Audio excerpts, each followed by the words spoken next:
Hey, good morning, everyone, or afternoon.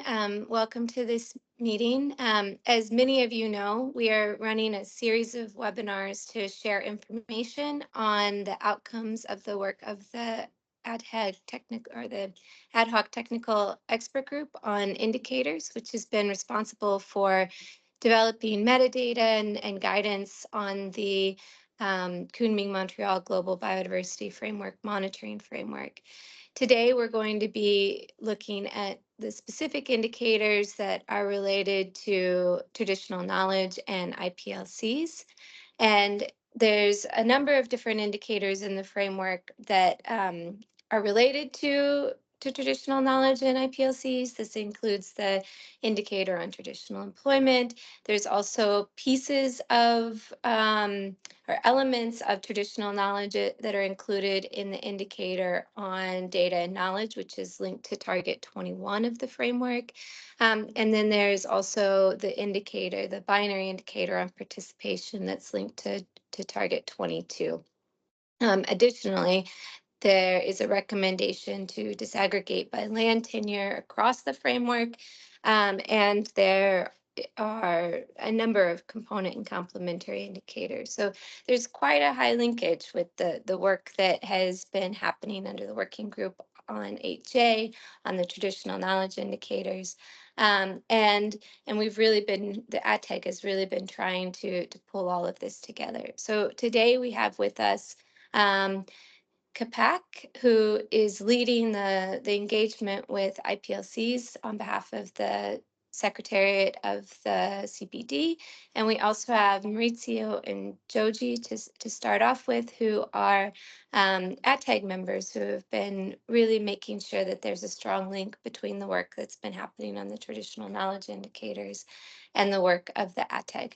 So I think with that, I'll hand over to Kapak. And wait, one more mention is that all of the information is available on the SAPSTA 26 website. You can find the recommendation. You can also find the metadata for all the indicators as an information document. And you can find a study of the traditional knowledge indicators all on the SAPSTA 26 website. So with that, I'll hand over to you, Kapak. Thank you, Gillian. Good morning, good afternoon to everyone. This is just a brief overview of what was the request from the working group on Article 8J that led to the technical review of the four traditional knowledge indicators. And yes, then I will hand over to Giorgio and Mauricio, who will actually go into details about the content of the technical review and specifically on the specific indicators related to indigenous peoples. As Gillian mentioned, this is also the technical review. It's also uploaded in the as a part of the documents for SAPSTA. This is INF 11 on the four TK indicators. As many might remember, at the 12th meeting of the ad hoc open-ended intersessional working group on Article 8J and related provisions of the convention was held in Geneva in November last year. 5 recommendations were adopted, including a crucial recommendation regarding the joint program of work on links between biological and cultural diversity, particularly focusing on task 2.A1, which involves updating and reviewing the four traditional knowledge indicators. Subsequently, scientific technical review of this indicator was conducted, and it incorporated inputs received from an expert workshop on traditional knowledge indicators, which took place in March, just prior to the ATHEC in-person meeting on indicators. The workshop was organized by the United Nations Environment Programme, WCMC, as well Forest People Programme and the Secretariat. An advanced copy of the technical review was transmitted to the ATHEC for its second in-person meeting in March. And the outcomes of that review process and discussion was encapsulated in the now comprehensive INF 11, which is the technical review.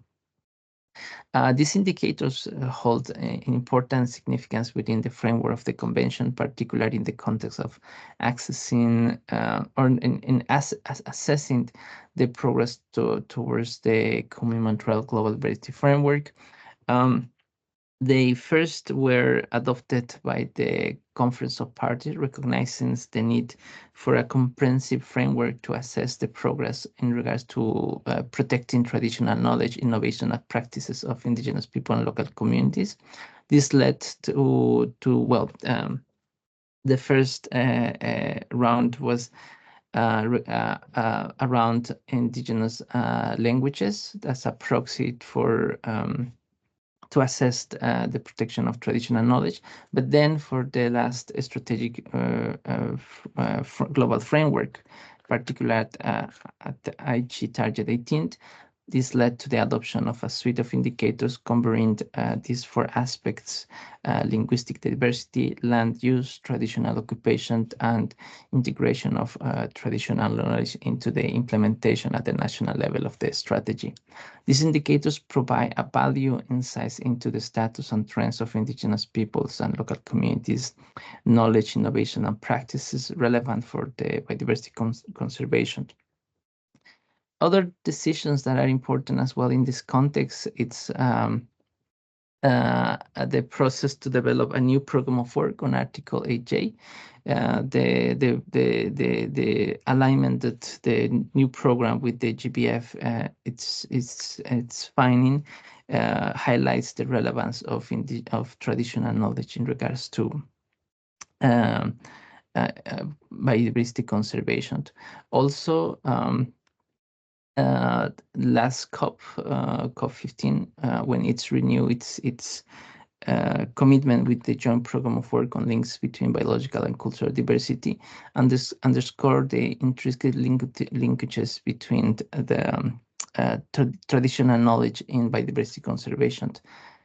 One of the tasks and the initial task was this call to review and update the traditional knowledge indicators to align with the Kunming-Montreal Global Diversity Framework, and ensuring as well effective guiding for conservation. Let me stop there, and I would like to give the floor to Georgia and Mauricio, who will go into the details on the four indicators. Just highlighting again the technical review. It's the INF 11 for SBSTA. Thank you. And Mauricio, George, you please go ahead. Many thanks, Capac. Many thanks, Gillian, and good day to everyone. So I'll start it off with a brief summary of what has happened over the past, mostly the last couple of months with the expert workshop on TK indicators in Cambridge, and then the ATEG immediately after, and how some of that has got reflected into some of the SBSTA documents that will be negotiated next month in Nairobi. So if let me try to share the screen.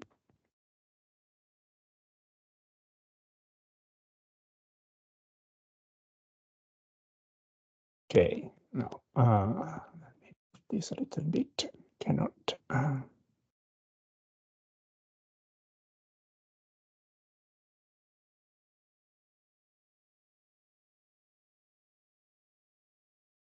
Yeah, apologies. The screen is blocking. Okay, here we go.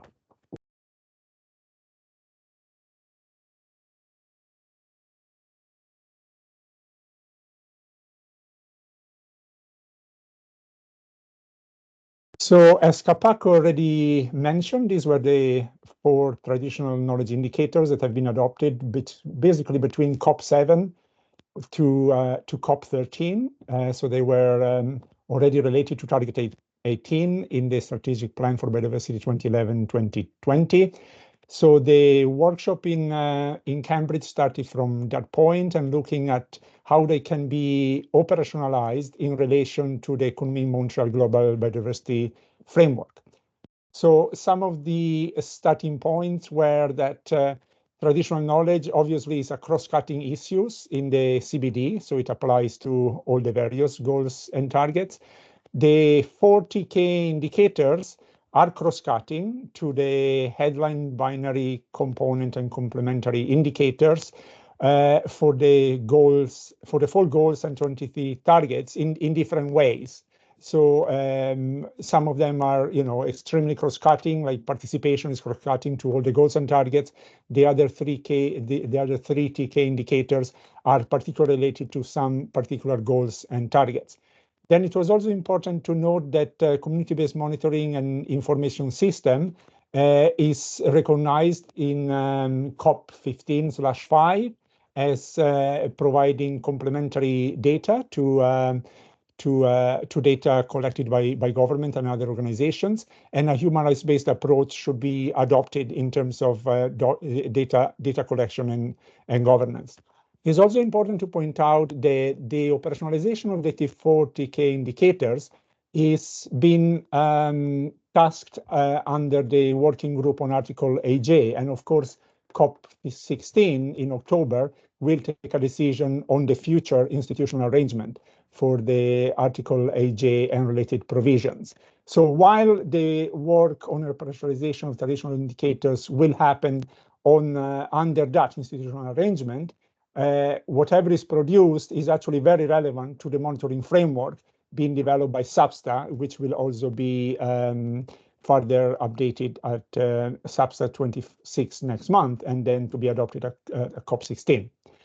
It's also important to start from recognizing that indigenous peoples and local communities have gained an increased recognition in the GBF compared to previous strategic plan of the convention. There is explicit recognition of rights in goals and targets, for example, in Goal C on access and benefit sharing, and specifically in targets 1, 3, 5, 9, 13, 21, and 22. It's also important to remember that Section C, as a cross-cutting considerations for the whole framework, needs to be taken into account in the implementation and also monitoring of the KMGBF.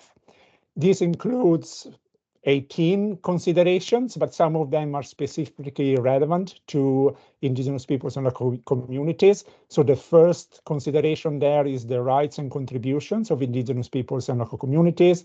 Then we have the whole of government and whole of society approach, the human rights-based approach, the recognition of diverse knowledge systems, and then, of course, the cross-cutting considerations of gender and intergenerational equity and the rights of youth, for example, of course, related to IPLCs as well. In the COP 15/5 decision adopted the monitoring framework, there is a specific call for parties to recognize and support communities monitoring and information systems, as well as citizen science.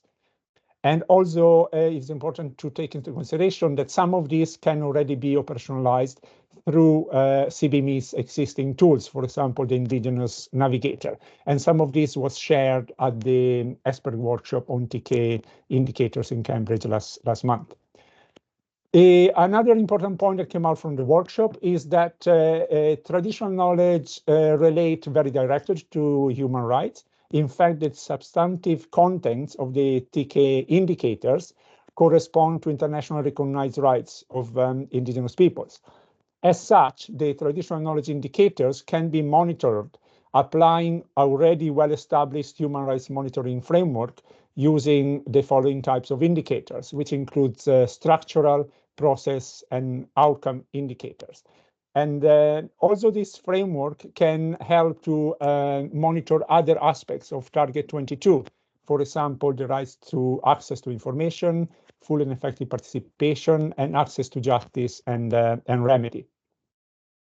Now, some of the key messages from the expert workshop on traditional knowledge. One of them was that operationalizing the TK indicators can support the implementation of various aspects of Section C, including the whole of government and whole of society approach. Then there should be an alignment of the GBF monitoring framework with the human rights monitoring framework, which is already being developed by the UN system. An important point is that building bridges between sciences and indigenous and local knowledges can build stronger and holistic knowledge base, and complementing party-led monitoring with community-based monitoring and information system with adequate resource mobilization can really provide a more comprehensive monitoring framework. Important principles to take into consideration are the free, prior, informed consent and the care principles for indigenous peoples and local communities data. And all of these points would lead to greater legitimacy, transparency, and accountability in monitoring and reporting for the Global Biodiversity Framework. Now, the workshop also proposed some adaptations to operationalize the indicator. And this is reflected in some of these following two slides. So the TK workshop acknowledged that the TK indicators are very highly relevant to Target 22, and they're cross-cutting to most goals and targets. They can be integrated into the monitoring framework as follows.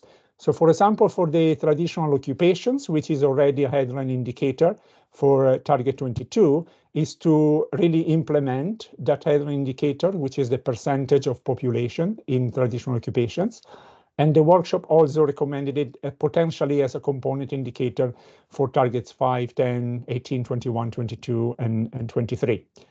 The index of linguistic diversity, so this indicator is already a complementary indicator for goal B, but is also relevant to targets 1, 2, 9, 21, 22, and 23. Then participation in decision-making of IPRCs in implementation of the KMGBF at all levels. So this is proposed as a component indicator for Target 22. It is cross-cutting to all goals and targets, and parties could be advised to consider it as a component indicator for all of those targets mentioned there. It should also be used as a potential disaggregation for a number of headline indicators.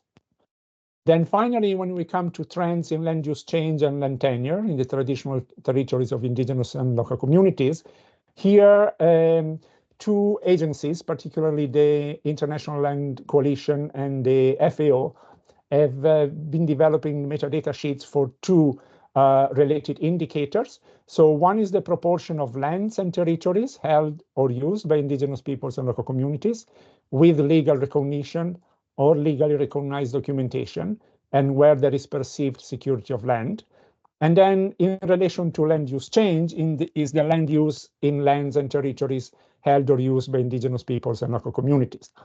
Now, the workshop, there was some discussion that this could be potentially included as a headline or a component indicator for Target 22, and is related to a number of targets, particularly 1, 2, 3, 8, 9, 10, 22, and 23.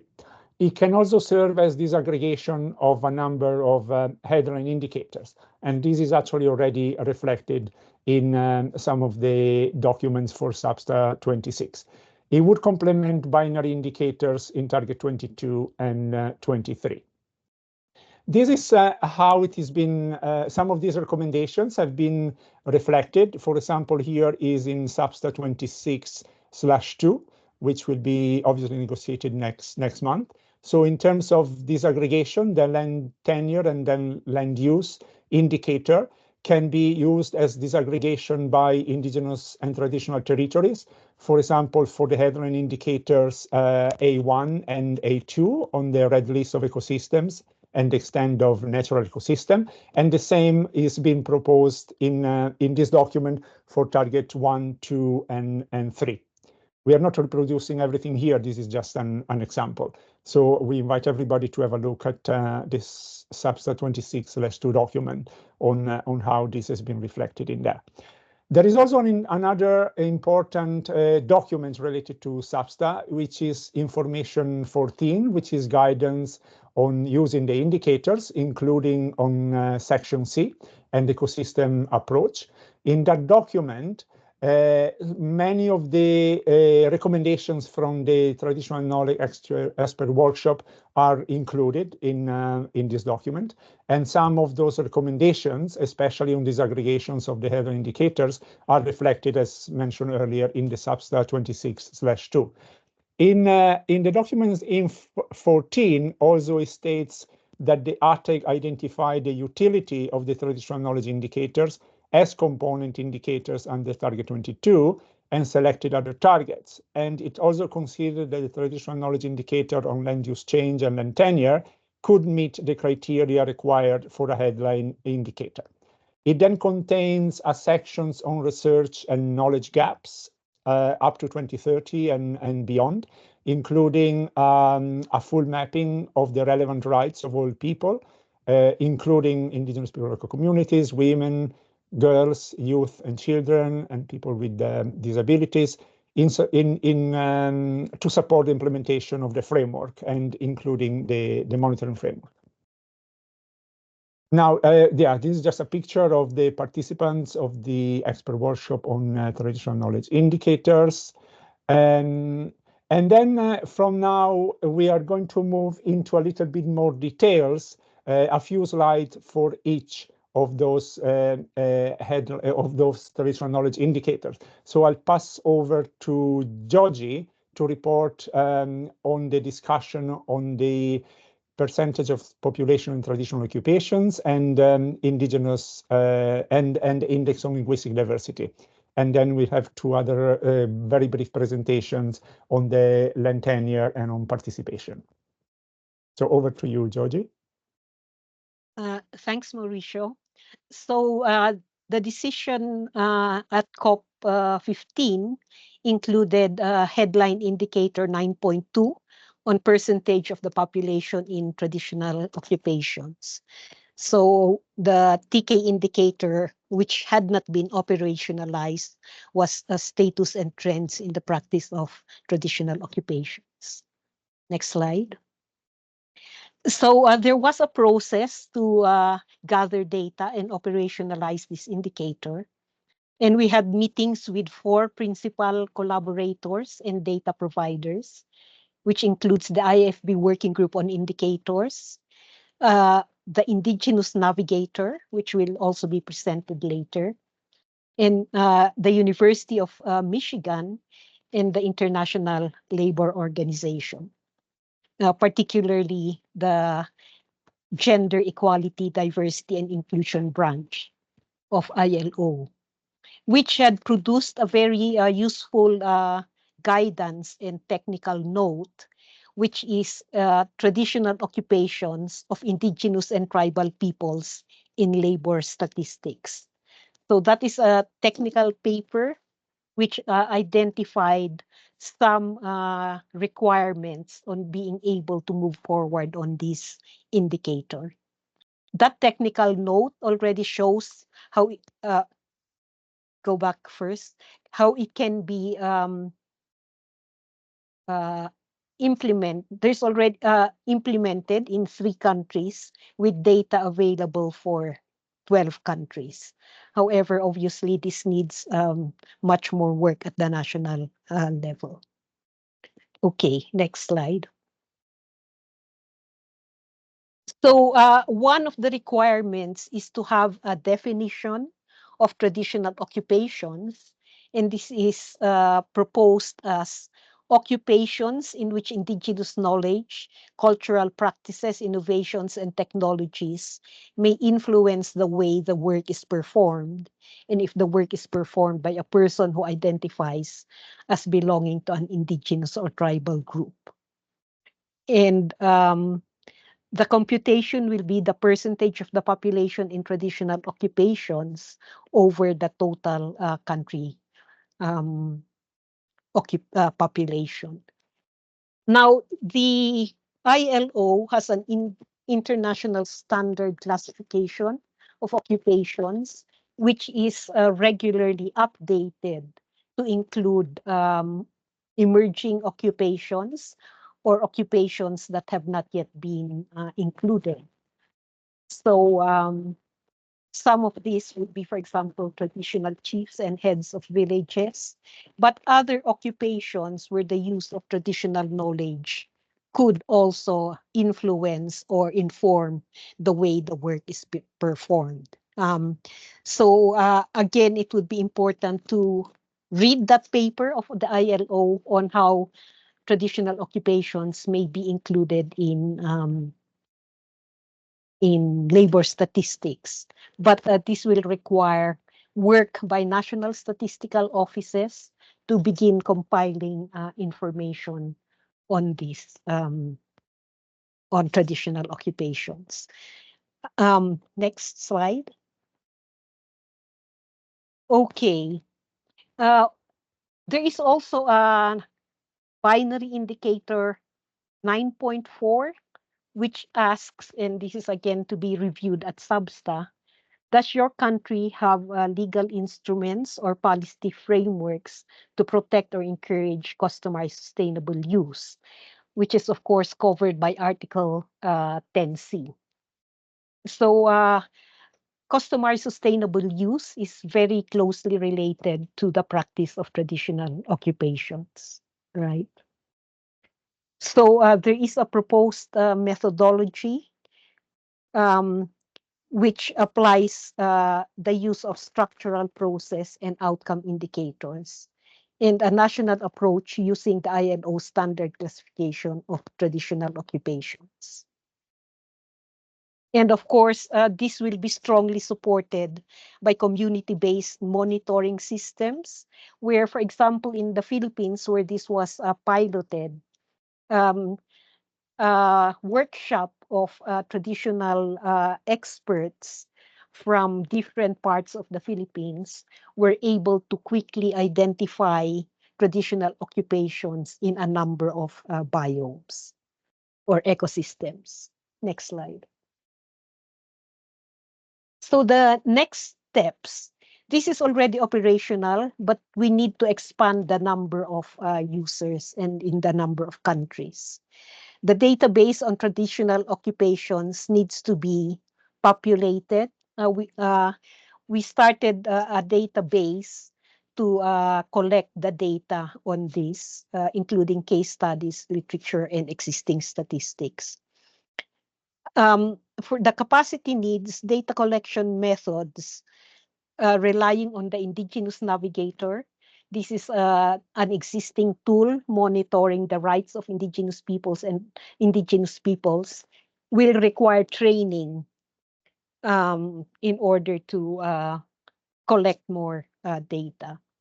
And also, local communities are not yet included in the indigenous navigator. Therefore, this indicator needs to be broadened to cover local communities. Okay, are we going through all the presentations before we start answering questions, or what is the suggested?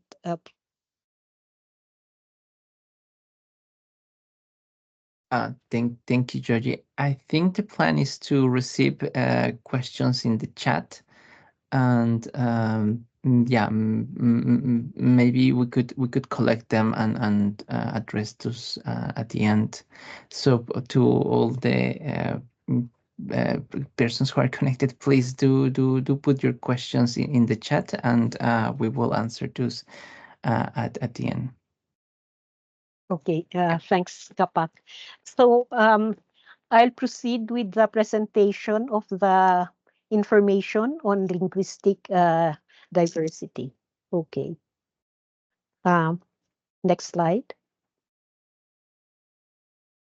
Okay, currently, there is an indicator in use, which is the Index of Linguistic Diversity, which tracks the number of speakers in of the different languages, right? So this indicator was adopted by COP 13, but in fact, it was one of the earliest indicators as a proxy indicator for traditional knowledge. This indicator has been developed by TerraLingua, which is a partner in the Biodiversity Indicators Partnership. Using a sample of 1,500 languages and conducted in 2010. Using data from Ethnologue, which counts the number of speakers from 1970 to 2005, derived from a variety of sources. And it calculates changes in any language, the share of any language of the global population of language speakers. But it does not calculate endangerment or decline in the number of speakers for any unique language. Next slide. The index has not been updated since 2005, but since then, quite a lot more data has become available. However, the level of aggregation is at global. It's too high a level of aggregation compared to locally reported data, right? So there is actually a need to refocus this indicator on language vitality and not just on endangerment, right? And it would require national level testing, for example, through cooperation between national statistical offices and indigenous peoples organizations, NGOs, and linguists. And the proposed outcome is an indicator that's directly relevant to indigenous peoples, local communities, and governments.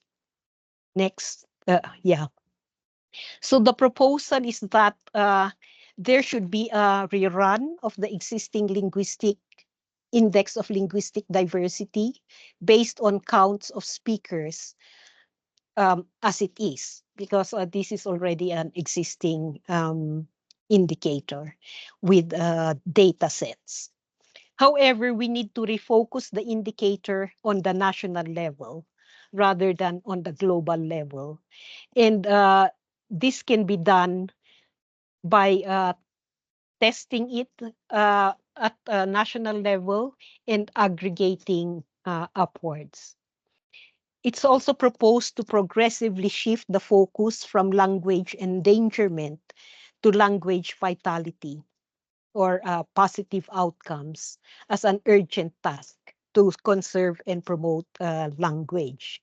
Because in fact, there are many activities now under the International Decade on Indigenous Languages towards language revitalization. And then we can engage many existing organizations that are doing work on this, including UNESCO, UNICEF, which is doing work on multilingual education, the UN Sustainable Statistics, UN, Statistical Division, which is collecting census data. There are good there are good statistics, particularly in Latin America, under ECLAC, the Economic Commission for Latin America and the Caribbean. And of course, indigenous peoples organizations and NGOs. So maybe conducting a meeting amongst these organizations, a technical meeting can start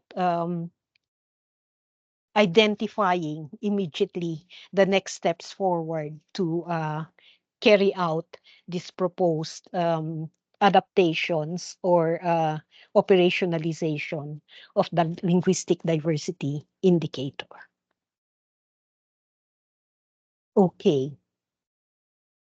So we have another presenter on the land indicators. Yeah. Eva, do you want to share your screen or do you want me to use these slides?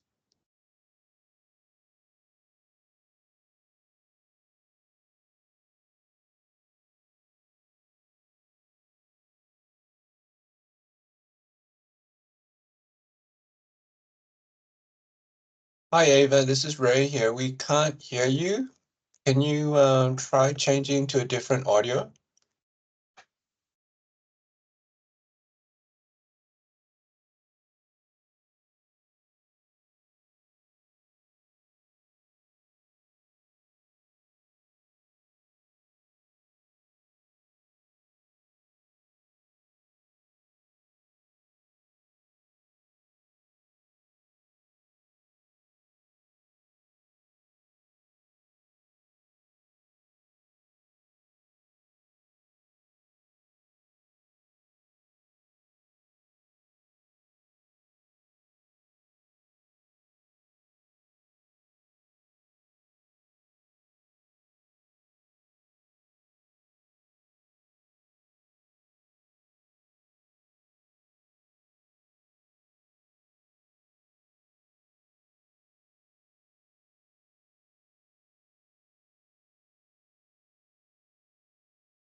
I understand that Eva it's changing computers. So while we wait, just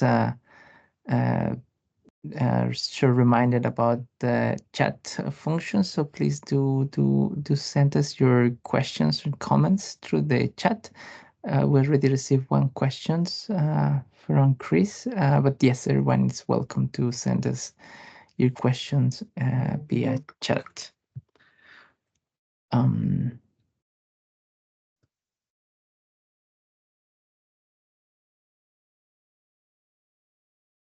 Yes. Okay, I think Ava is back, but she needs permission again. Yes.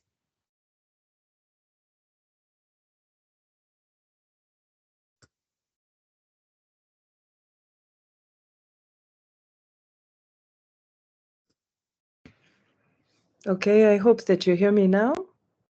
We do. Yeah, fantastic. Okay, sorry about that. And really a pleasure to be here, and thanks to Joji and Maurizio for this overview and introduction. So I'm going to give just a brief overview of the land use change and land tenure indicator, which is one of the suite of 4 traditional knowledge indicators that we've been working to develop in support of the CBD. So here you can see I'm Eva Hershaw. I'm the land monitoring and data lead from the International Land Coalition, a member-based coalition working with more than 300 members and with now some years of experience in land monitoring. We've been working with collaborators who you see listed here on the slide. I would include as well the guidance from the custodian of the SDG indicator 142, which was the original basis for the indicator that was proposed. So the land use change and land tenure indicator has 2 components, which we've underlined here. And what we're looking at specifically is those changes, those dimensions, measurements in the traditional territories of Indigenous peoples and local communities. So land use change is looking at measures of how land use is changing within those territories, and land tenure, again, adapted from the SDG 142, is considering land tenure by 2 measurements. One is the presence of recognition or documentation of the land or territory belonging to those communities, and the second is the degree to which those communities feel secure in their tenure rights. Next slide. So zooming in on the land tenure component, and again, this is an adaptation of SDG 142, which ensures some alignment with existing ongoing efforts and building on the methodology and the metadata of those indicators, which have been endorsed in other frameworks. The first is looking at the proportion of lands or territories held or used by Indigenous people and local communities that have legal recognition or legally recognized documentation. So the SDG indicator was one that counted individuals, so the total adult population and the proportion of that population that had documentation. Here, because this is collective lands, communal lands, and we're dealing with different tenure systems, hectares seemed a more appropriate basis for this kind of measurement. So again, it would be a proportion of land that is used or occupied, and that is recognized or documented. And we'll get into which data sources are able to give us this measurement. The second is the proportion of population or communities in component A. So in that area where the land that is being used or held by indigenous communities and local indigenous peoples and local communities, excuse me, which proportion of that community or population feels secure. Again, a proportion for the second element of that indicator. Next slide. In Colombia, you can advance again. We give a sample calculation for this based on available data. So we know that in Colombia, and the A component of the indicator is using data from Landmark, which is an aggregator that also includes government data. Of the 42.34 million hectares that are held or used by indigenous peoples, most recent data estimates that 37.58 million hectares have been legally recognized. So that's 88%, and this is an example of how the first part of that calculation would be done. And the second part of the indicator, the proportion of the population or communities who perceive their tenure to be secure, this is a sample, so this is a sub-national data collection effort that was done by the Observatorio Territoriale Étnico in Colombia, so OTEC, at the Javeriana University. And among the 309 households that were interviewed, that were surveyed rather, 167 of them indicated they feel secure in their tenure. Again, this is an indication that documentation is not always translating into rates of perceived tenure security among these communities. Next slide. So here again, we're showing how this is done with data sources that are available. And the table that we're showing here, we've jumped to an example, but in the metadata sheets, there's a more detailed explanation of how we've built the indicator to take a stage-based approach. So recognizing that we have national level measurements for this indicator in almost all countries already, but the ideal data set at the national level would be based on community level data collection or data that's available with community level geospatial references. So we built a stage-based approach from 0, which is the broadest, or in some senses the least desirable data, but where we have a lot of data already available, to stage 4, which would be that community level data collection and precise georeferenced boundary data that would be able to tell us the rates of documentation and security with more precision. In Colombia, here we again are showing the example that 88% of occupied IP, ELS, and LC land is recognized. Next slide.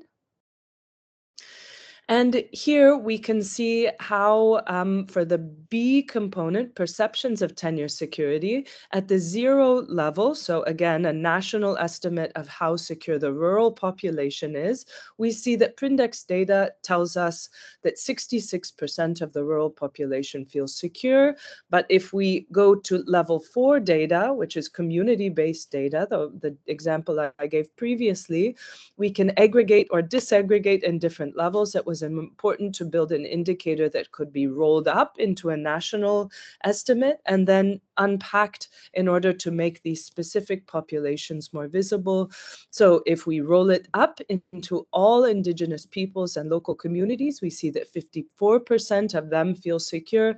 If we unpack that, we see that rates of perceived security vary among indigenous people, who felt on average more secure at 57%. Only 40% of campesino communities felt secure, and 59% of Afro-descendants felt secure.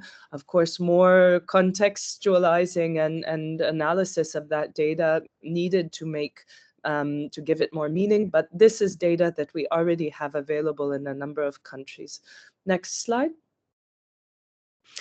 On the land use indicator, again, we've taken the basis for both of these indicators is total area or territories held and managed by IPLCs.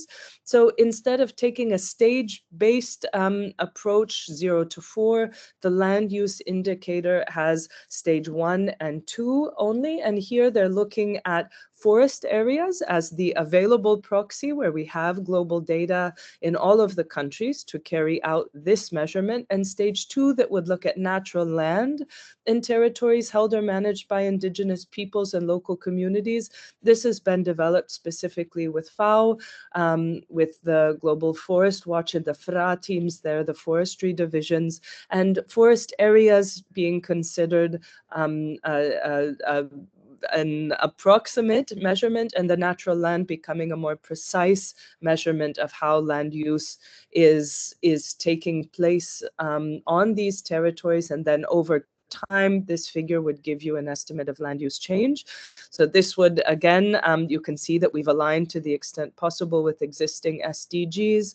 The first stage would be the number of hectares of forest that are managed by IPs and LCs out of the total number of hectares of forest area.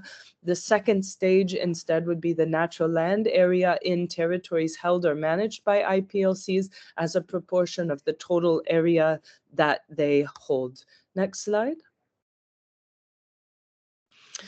Again, the types of data that are available here, as Joji and Mauricio underlined, we are able to look both at governmental data being collected through the national statistical mechanisms, but then also to complementary data. So you'll see that the type of data for the land use component, we have the same for the land tenure, ranges from official data, which to complementary data, geospatial data sets from Global Forest Watch, from the Forest Resources Assessment, the FRA, and then geospatial data that's giving us natural land use cover. So Earth observations data, there's a number of global available data sets there that could also inform the indicator.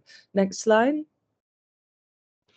Here we have some example calculations on the land use side. So we see that the total forest area, for example, in Brazil is upwards of 500 million hectares, and the amount that is owned or managed by indigenous people and local communities is 1.5 million hectares.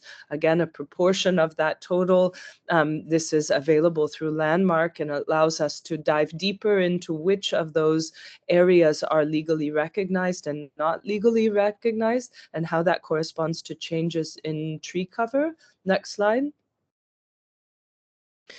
Again, in Brazil, on the other side, on the natural area estimations, we see that the total land area is 835 million hectares, while the land that is held by IPs and LCs is 19.1% of that.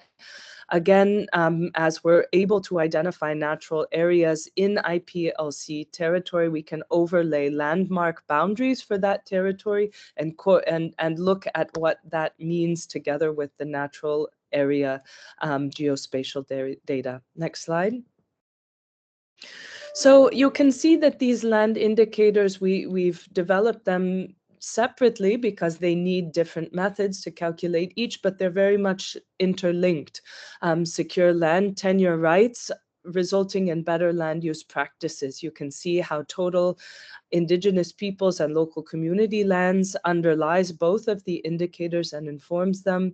We give a couple of examples here of how in Guatemala, for example, legally recognized community forests in the Petén Mayo biosphere reserved experienced 20 times less deforestation, an indication of land use. And then in the Amazon region of Bolivia, Brazil, and Colombia, average annual deforestation rates on lands where in indigenous territories that were secure, there was 2 to 3 times lower than it was in forests without secure tenure. Next slide.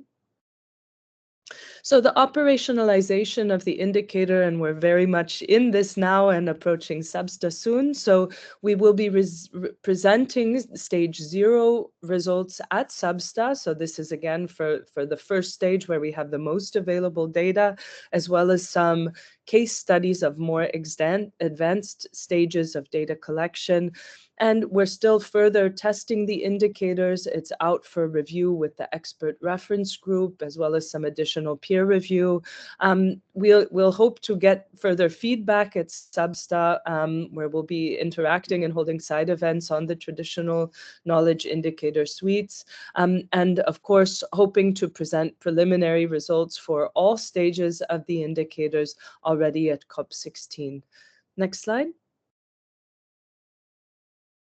I'll stop there. Thanks so much. Yeah, thank you so much, Eva. Yeah, apologies to all the participants. Of course, is a bit of a long presentation because of covering all the traditional knowledge indicators. Anyway, this one is the last one, so it's another few slides to go, and then of course we'll open for discussion. So the fourth indicator, which is being proposed here, is the participation in decision-making of indigenous peoples and local communities in the implementation of the GBF at all levels. The process so far, over the past few months, there have been meetings among 3 principal collaborators: the International Indigenous Forum on Biodiversity Working Group on Indicators, with the Indigenous Navigator, and the World Conservation Monitoring Center in Cambridge. The Indigenous Navigator reviews the use of data from national and community surveys related to participation, which are surveys that have already been used for 8 years in about 30 countries. And then is in the process of developing a focused biodiversity survey to complement existing national and community surveys. So the expert workshop reviewed the metadata sheet last month, and then there was some discussion in the ARTEG as well. So the proposed methodology, similar to the traditional occupations, is also a cross-scale approach, looking at the linkages of local, national, and global indicators, in this case, obviously related to participation. So it's linked to the national reporting on binary indicator 22.1, is aligned with human rights-based monitoring through structural, process, and outcome indicators. So while the binary indicator may address the structural and process aspects, then much of the outcome indicator would be gathered through the Indigenous Navigator, which includes national and community surveys, upholding FPIC standards. So this is linking basically to the binary indicator. So you might remember that SBSTA 25 in October last year in Nairobi already discussed these binary indicators. The ARTEG was asked to revise them again. So the ARTEG will propose some small changes in the meeting next month, SBSTA 26, but this is what was already adopted by SBSTA 25. So is the first set of questions for the target 21 there, which relates to whether the countries have policies, legislative and administrative frameworks at the national and subnational level. For example, under A there, to ensure full, equitable, inclusive, effective, and gender responsive representation and participation in biodiversity decision-making policies. So then it's broken down by indigenous peoples and local communities, women and girls, children and youth, and persons with disabilities. So that's the key question that focuses on participation. Apart from this first 22.1 question, there are then subsequent questions that look at whether there are mechanisms for implementing, participation and recognition of rights and so on and so forth, and whether there is capacity building and whether there are financial resources to be able to do that. So all of this will be discussed again in SBSTA next month. Now, very briefly, in terms of highlighting just a couple of examples of sources of community-based monitoring and information systems, as we have mentioned, the Indigenous Navigator in a number of these traditional knowledge indicators. This is a tool which has been developed by indigenous peoples and local communities with support organization. So is data by and for indigenous peoples. It doesn't cover local communities yet. So it's because it focuses on monitoring the UN Declaration on the Rights of Indigenous Peoples and key aspects of the Sustainable Development Goals and the outcomes document of the World Conference on Indigenous Peoples, as well as international human rights law with specific languages to indigenous rights. So on the right side, you can see the key 12 domains that are covered in the community and national questionnaires. It's currently being used in 30 countries, covering 300 communities and about 300,000 indigenous persons. It contains already some questions linked to indicators related to Article 8J and 10, specifically 10C on customer sustainable use. At the moment, it includes 63 questions in total, which are related to the 40K indicators. It applies a human rights-based approach and indigenous-led data generation and methodologies. And as we were mentioning earlier, there is currently in development a biodiversity module, which will be probably presented at COP16. So this is the website is open to anybody who would like to explore it. It includes already data from about 30 countries. In terms of next steps, it is operational, but it needs to expand to a number of users in countries and communities, especially if you want to make it very relevant to all the goals and targets of the GBF. The first data on the Indigenous Navigator Biodiversity module will probably come in 2025. It requires some capacity needs for indigenous peoples using the Indigenous Navigator and associated resources. And yes, as mentioning, it needs to address local communities as at the moment they are not included in the tool. The one other tool which has been developed over the past 10 years basically is the Local Biodiversity Outlooks, which includes mostly qualitative data from indigenous people and local communities across the world. Local Biodiversity Outlook 1 was launched at COP13 in 2016, and the Local Biodiversity Outlook 2 was launched in conjunction with the Global Biodiversity Outlooks 5 in 2020. And this is the website, which is still being developed and populated with more case studies. And this will become useful for the compilation of the third version of the Local Biodiversity Outlook. Yeah, and I think that's all for now. So we would like to open the floor for comments or questions. Back to you, Capac.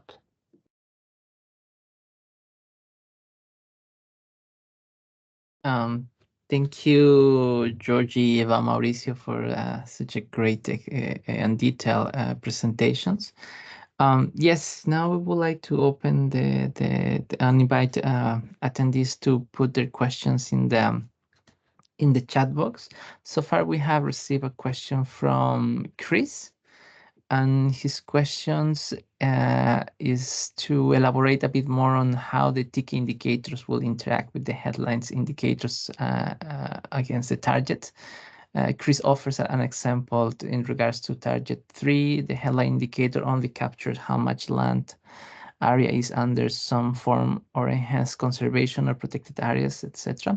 And he's asking how the TK indicators could help to assess quality, effectiveness on conservation, how the involvement and respect of indigenous and local communities, how the TK indicators could serve to bring the neat detail of those headline indicators and ideally call to states to have a declared high percentage of protected areas. Yes, I don't see other questions, but maybe I can also take the opportunity to maybe also maybe ask you to elaborate a little more on community-based monitoring and information systems, right? As these are key elements in regards to provide information not only for the key indicators, but yeah, how maybe what are the primary benefits from community-based monitoring information system to monitor biodiversity efforts, and how this also empower at the local level to these groups. Over to you, Mauricio, Georgie, Eva. Who would like to start? I'll start on the community-based monitoring. When we started working on indicators relevant for indigenous peoples and local communities, we quickly realized that there is really a lack of statistical information, both at the national level and especially the global level, if that builds on national statistics. Therefore, in order to go forward, we identified community-based monitoring as where the expertise and direct contributions of indigenous peoples could come from, because they've been doing monitoring over long periods. However, systematizing this through indicators and also using quantification in addition to qualitative case studies and indicative data became the specific focus and contribution of indigenous peoples directly. So again, it has become very clear now that we are focusing the indicators on national approaches and national data generation, that only in a few instances can we find already existing national statistics. So this is really groundbreaking work to be able to link data generated from local tools like community surveys of the Indigenous Navigator to enhance national data, which will actually urge governments to start using, to urge them to gather statistics within their national systems. But there are a lot of existing community tools like community mapping, storytelling, narratives, case studies. But these require further aggregation at the national level in order to generate statistical trends, for example. So really, it's been very clear that these different types of data sources and data generation will really be needed in order to further advance much further on traditional knowledge indicators. Yeah, that's just to give us an what do you call an overview of where data sources are, right? Thank you. Okay, I can never go addressing Chris's question, but then Eva, please come in anytime. Or do you want to go first, Eva? Okay, yeah, No, thanks go a lot. ahead, I'll compliment. Thanks. Okay, thanks a lot for the question, Chris. It's really a very, very relevant question.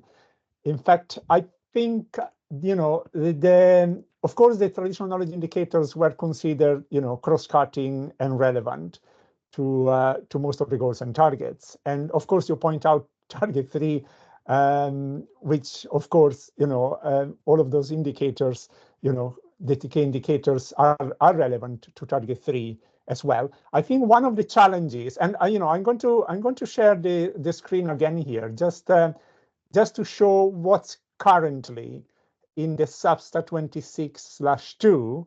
So this is, you know, is reflecting the work that was done by the ATEG, which will be discussed next month in Nairobi.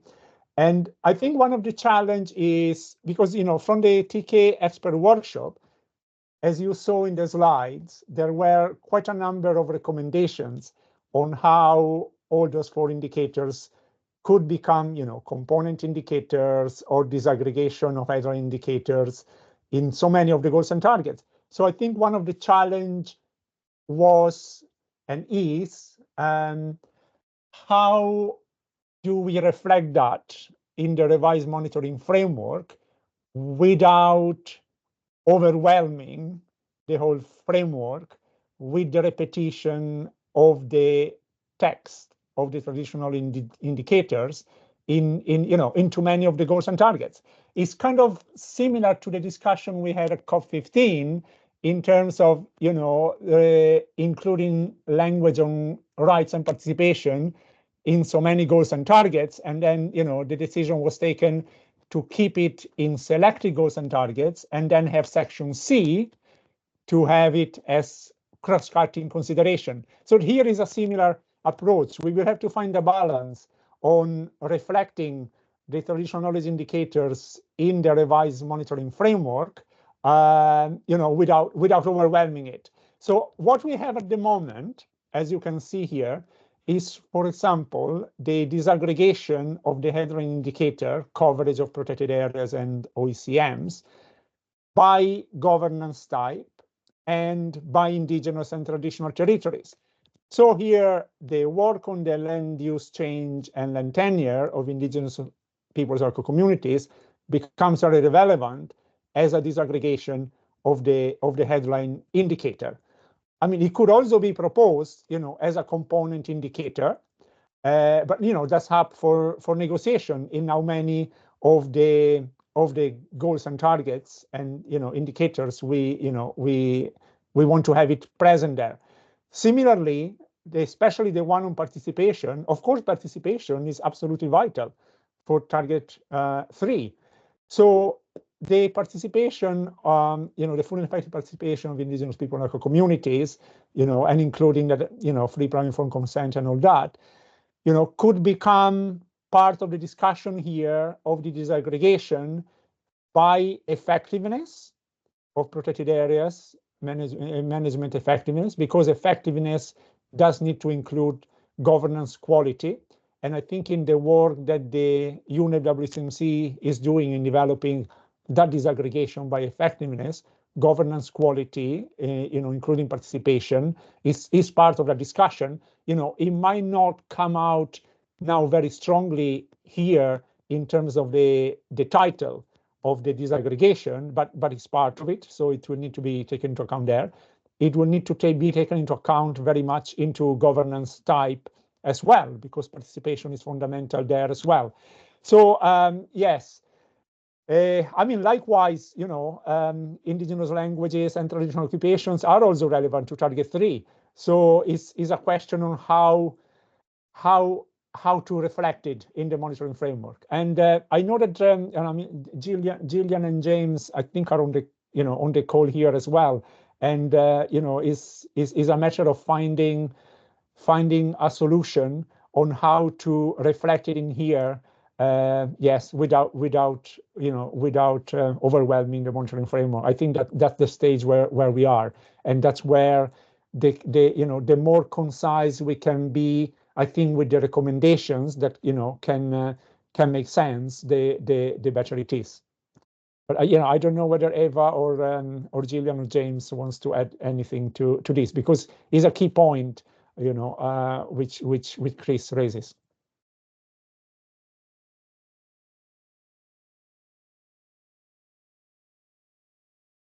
So maybe I'll come in on my side. I want to remind people that the monitoring framework and the headline indicators and the binary indicators, while the headline indicators and the binary indicators are part of the core reporting template, if you read the guidance, it's very clear that they're not enough, right? So every country will need to develop an approach to monitoring. They'll need to have some sort of a national monitoring plan that allows them to really measure what matters to them, that puts them in a position to have the best information. And so I think there's also the component and the complementary indicators, but on top of that, there will be national indicators. And so when you consider the monitoring framework as a whole, it is very much what Maurizio said, where there's guidance on particular indicators that are going to be used by all countries and for global aggregation. But there's also going to be a need to continue to develop indicators and to promote the use of other indicators, including national indicators. And I think that traditional knowledge and Indigenous people and local communities is a key example of where this is going to be important, because, as you know, different Indigenous people, different languages, there's different relationships with culture in every country. And so it would be logical that national indicators become really important, and national indicators which capture this interlinkage with the other headline indicators, I think is also really important. Maybe James also wants to come in here, since I think he is online.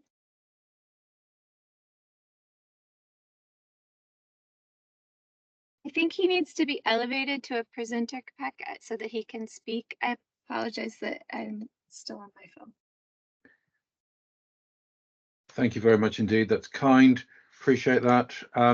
Thank you very much for interesting presentations and the huge amount of work that's been done by you all and with colleagues in the ARTEG for bringing this forward. We are a huge way forward compared with the conversations that we were having in October last year and November last year at the working group HA12.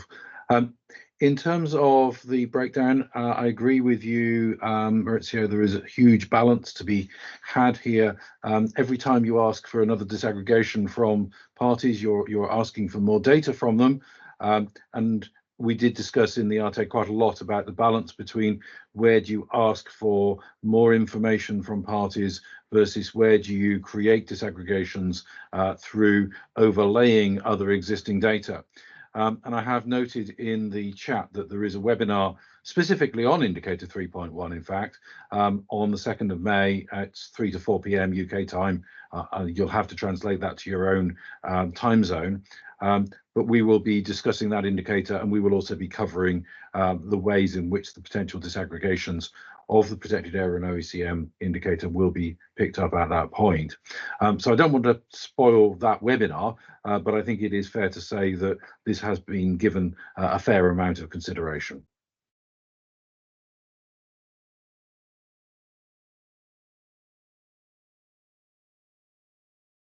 Thank you, Gillian and James. Maybe we could move with Eva's answer. And I saw also that there was an additional question for you, Eva. So let me give you the floor. Okay, thanks, Kapach.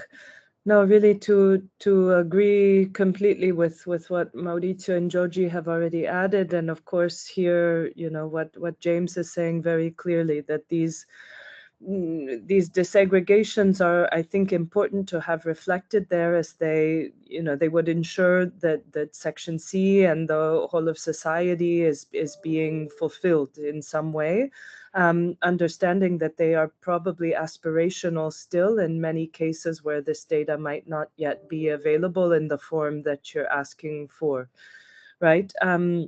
So I do, I guess, you know, in the workshop before ATEG, this was also an important consideration that came from ATEG members that these would provide important insights into the relationships between some of the data we're looking at in the traditional knowledge package across the monitoring framework, right? So to reiterate that these links are cross-cutting, that they're numerous, and allowing us to draw more connections, right? And understanding about how, in our case, for example, tenure security on these indigenous and traditional territories is linked to conservation outcomes, and another of other outcomes defined in headline indicators.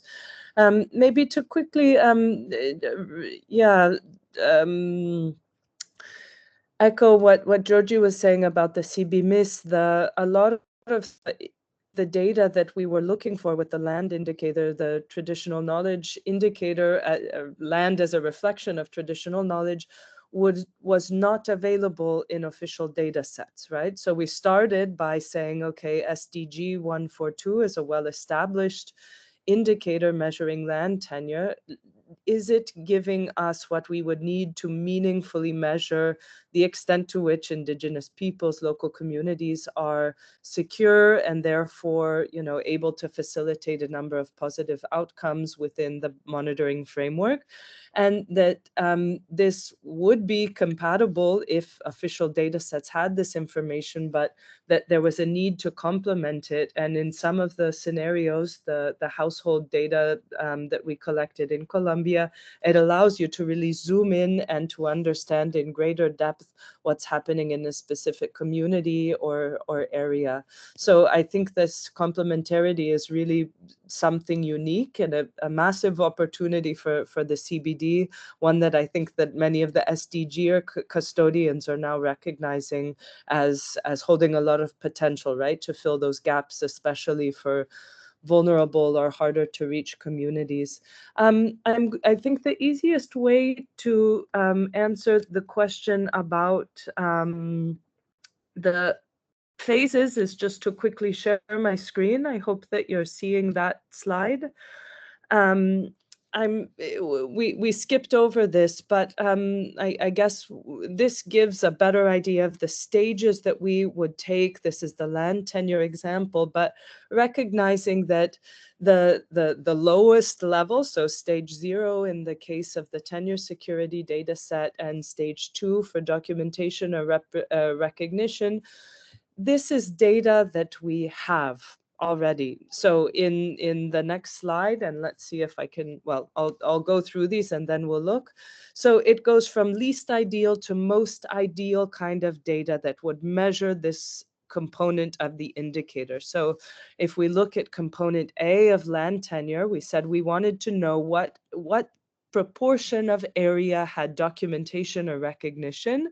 A lot of times in the data sets we get and have now, we'll get numerical or reported data, right? So we'll get 2 figures, probably 2 numbers, and we could calculate that component A, but we don't know how it lays on a map, and we don't know the precise boundaries of that. It's reported data that may come from a secondary source. It may be reported from national data that's not publicly available or georeferenced.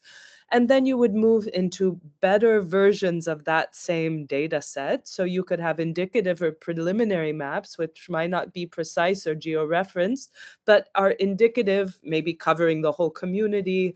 And you would move to precise georeferenced maps that would have precise boundaries, shapefiles that would be uploaded and would give you the precise amount of land that's been claimed or held, and that's what's been recognized. So again, from least ideal but good data to most ideal, better data, right? And the same with the perceived tenure security.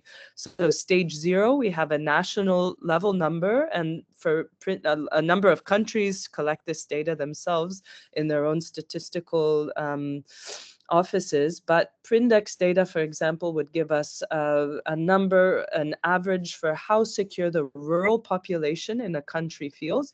That's a proxy for indigenous and traditional territories, but it's not the best data we could imagine. But we have stage 0 data globally, right? So I think, you know, the concept is clear. We could get closer to this by talking to key informants or focus group discussions at the national level, even closer with key informants or focus group discussions with a sample, even closer if we went to the community level and collected this data through a convenience sample, and the best possible data, which is of course the most time-consuming and costliest, would be interviews, a defined household sample with IP and LC community members. So we look here, we can see the available data sources for both of these components. Again, an inclusive land data ecosystem that ranges from government data to CBMIS and other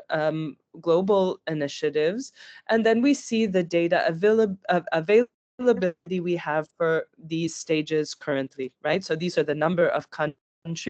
So you see that already at the least desirable stage, which is not the best way to call that, but it's accurate in this context in some way, you would already have data for 130 and 140 countries for those two components.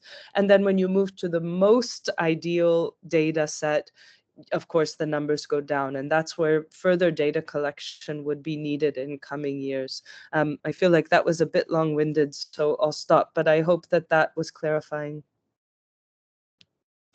Thank you. Back to you, Kapach. Thank you, but that was, yeah, indeed. Thanks for the answer.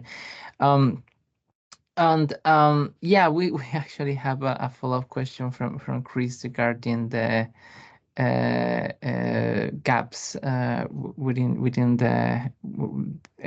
the context of the indicators, and it's a more bit challenging question, as it asks, is it fair to say that data on TIC indicators might be harder to obtain in states where some of the more erroneous forest conservation violation is taking place?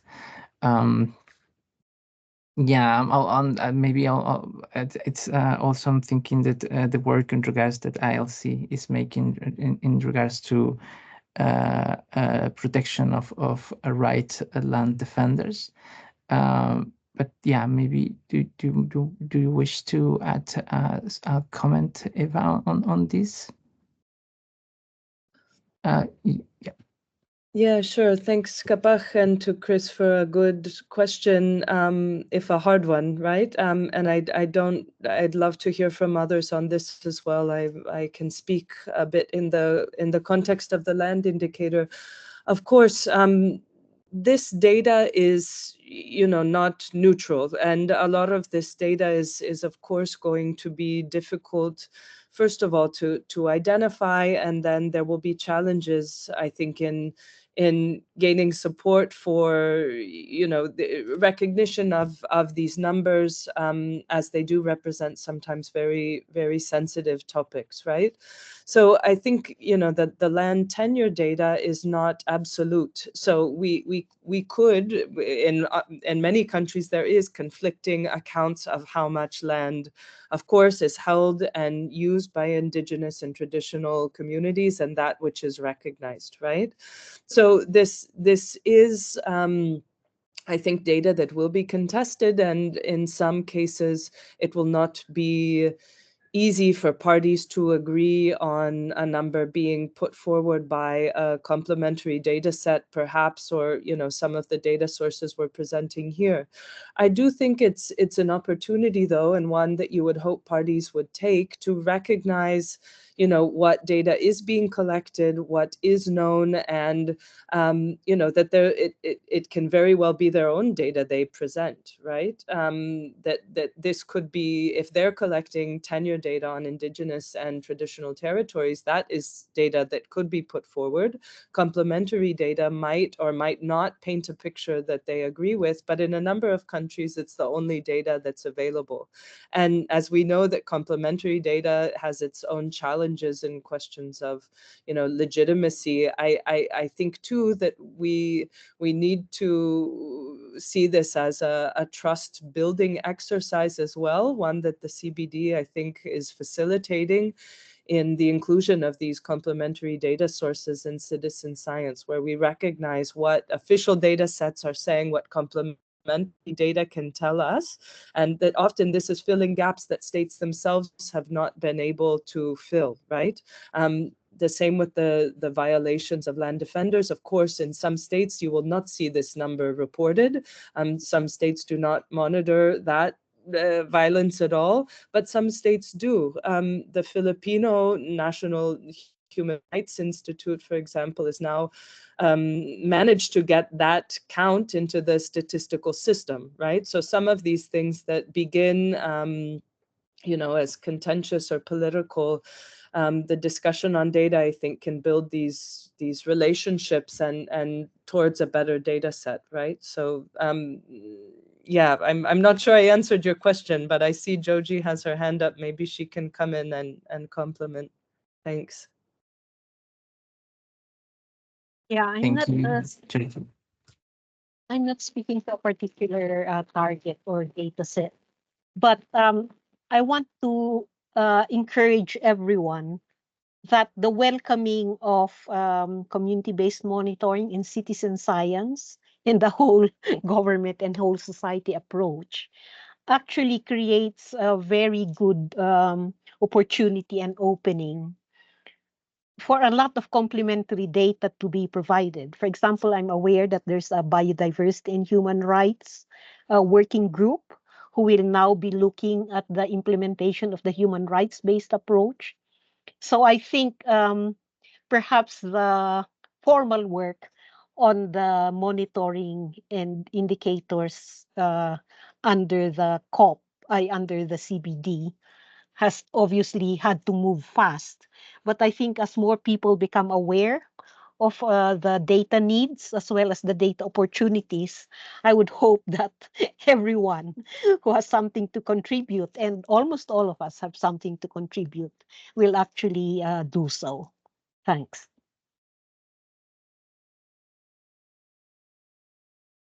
Thank you so much, Georgie. And that also speaks to the GBF, the ambitions that the GBF has developed. I think we are really proud of what was the outcome of COP15, the GBF that now includes several references to indigenous peoples and local community rights, a human right-based approach, and all those elements that Mauricio highlighted in section C, and then also speak to the implementation of the targets. And of course, those are also part of the monitoring framework. I don't see any more questions. Let me give one or two, but just if anyone would like to add a question. Yes, and I also note that Mauricio had to leave the session to another commitment. But yeah, if we don't have any other questions, I just would like to express my thank you to all the speakers for this for their presentations. There was really interesting discussions. I also want to thank all the attendees for joining us today. Please also, Lisa, have shared in the chat the other comments and of records of the different webinars that are in the framework of the monitoring framework. And yeah, with that, I thank you everyone to join us again. I cannot thank enough the presenters for their contribution to this webinar, and I wish you a good day to all of you. I think we can close this session now. Eva, you would like to say something before we close? No, just adding my thanks to you for organizing. No, that's all from me. Thanks. And thank you, everyone. Have a lovely day.